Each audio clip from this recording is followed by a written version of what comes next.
Hi, this is Luis Alberto Laconda with Eye on Sun Valley, and today we're on site at Croney Cove, which is hosting today an event called the European Market. It's a long-standing tradition that's been going on for over 16 years during the wintertime and the summertime as well. So today we're going to tune in and hear about the history of this entire location and also how this market idea came into place. So Lisa Verling, thank you so much for hosting us today. You're welcome. Glad you're here. Of course. Can you tell us a little bit about just this location, the history of the Croney Cove? Well, the place, they called it the oldest home camp in the area. So it was homesteaded by William Warfield in 1890. And his wife had rheumatoid arthritis, so he brought her out with the hot water to help heal her arthritis. And it's just amazing how he found this place with all the drainages that are in this area, that they were able to come up this one and find out there was hot springs. Yeah.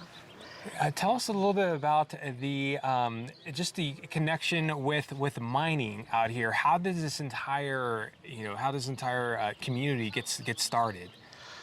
Well, I don't know exactly the date, but there's the Blue Kitten Mine, which is up here, and there's Rooks Creek and Thompson Creek. So there were Chinese that did the laundry, and then they were able to come down and use the hot springs to take their bath and get their clothes washed. And so I don't know when mining stopped, but it was probably in the late 50s.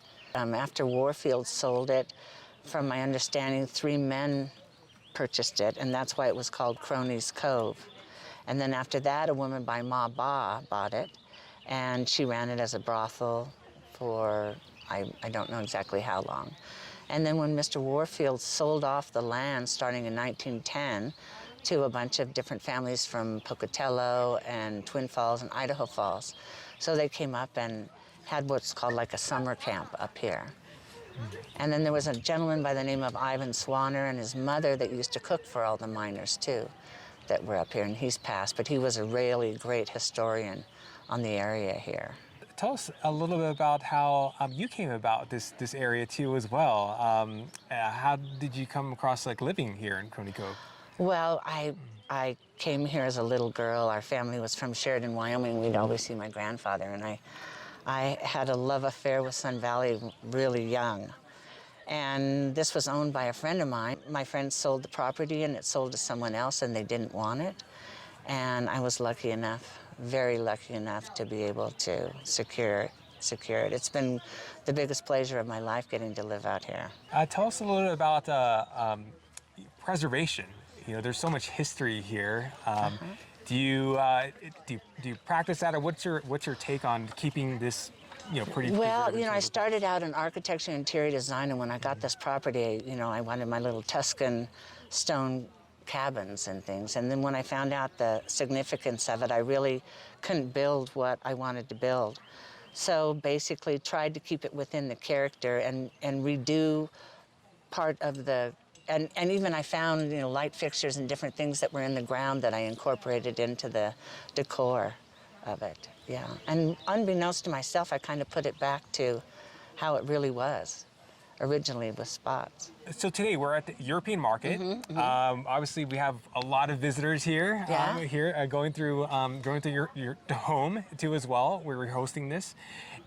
How did the idea of the European Market come into place? And tell us about the little bit of history, because it's pretty long running. Well, I have been in the travel business for a long time, since I first got here, 40-something years ago. And when you travel around to Germany or Provence in France, it's a gathering spot.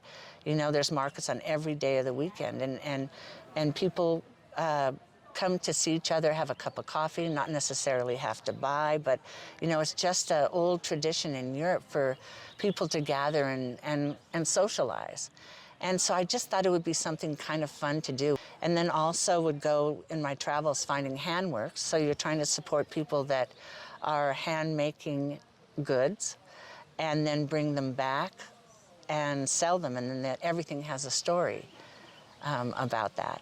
I have a lot of Czechoslovakian glass that, it's an art form to produce that. Old faience, which is hand-painted. Just a lot of different products, linens, just things that people have produced and produced in the past.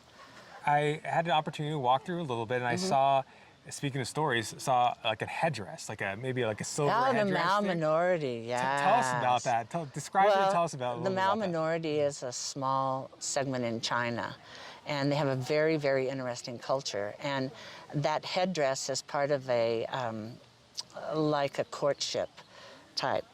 And it's all tin work and beautifully orchestrated, lots with horses and phoenixes, that their symbols in there. There's obviously other stories that, maybe other items here that are really meaningful to you or have a great story there. Can you share a really kind of meaningful story of one of the items, maybe the way you acquired it or maybe like the artist? Well, it's that I really love glass. And I have a lot of Venetian glass, which comes, of course, from Venice and different houses of glass there. Also, that Ingerman glass, which is that Czechoslovakian glass, the red with the carved deer. And when you think of the handwork that's involved in that, first they blow it in white, and then they do a flash of red glass over it, and then they take it and wheel etch that design, which is very intricate. And, that's getting to be a lost art for that. Then I also really love dishes, and the old faience that comes from Montpellier area near Arles in the Provence is just exquisite, all hand-painted, and everyone's different. Yeah. Lisa, thank you so much. Thank you very much. Yeah. Appreciate it. Absolutely, absolutely.